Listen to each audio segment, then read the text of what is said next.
അപ്പം ഇന്നലെ എൻ്റെ മോൻ എന്നോട് ചോദിച്ചു, ഈ എന്തേ കണ്ണന് കറുപ്പ് നിറം അത് ഒരു പൊളിറ്റിക്കലി കറക്റ്റ് ആയിട്ടുള്ള പാട്ടാണോ എന്ന് ചോദിച്ചു. അപ്പം എനിക്ക് സംശയം, പൊളിറ്റിക്കൽ കറക്റ്റ്നെസ് അതിൽ ഉണ്ടോ എന്ന് ഞാൻ ആലോചിച്ചു. കാരണം ഞാൻ ചിന്തിച്ചിട്ടില്ല അത്. കാരണം കറുപ്പ് എന്താണ് എന്ന് ചോദിക്കുന്നത് പൊളിറ്റിക്കലി ഇൻകറക്റ്റ് ആണോ എന്ന് ഞാൻ അവനോട് ചോദിച്ചു.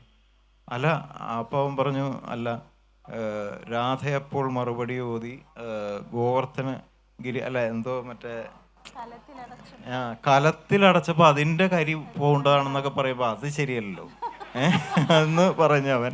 കാളിന്തിയിൽ കുളിച്ചതിനാലോ കാളിയനെ കൊന്നതിനാലാണോ ഇപ്പൊ ഇതുകൊണ്ടാണോ നിനക്ക് കറുപ്പ്, എന്ത് പറ്റിയടാ എന്ന് ചോദിക്കുന്ന അതാണ് അവനെടുത്തത്.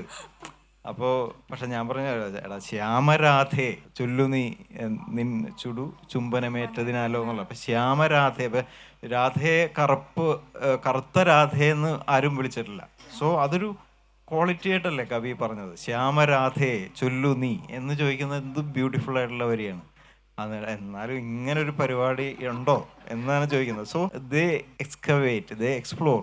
അപ്പൊ അങ്ങനെ സന്തോഷം തോന്നും നമുക്ക് ഇങ്ങനെ ചോദിക്കുമ്പോൾ. അപ്പോൾ ഇന്നലെ നടന്ന കാര്യമാണ് ഞാൻ പറയുന്നത്. സോ അപ്പോൾ ഞാൻ എസ്റ്റാബ്ലിഷ് ചെയ്യാൻ ശ്രമിക്കുകയല്ല എൻ്റെ മോൻ പണ്ഡിതനാണെന്ന്. കാരണം അവൻ അത്രയ്ക്ക് ഭാഷാജ്ഞാനമുള്ളവനല്ല. അതുകൊണ്ട് ഞാൻ പറയുന്നത്.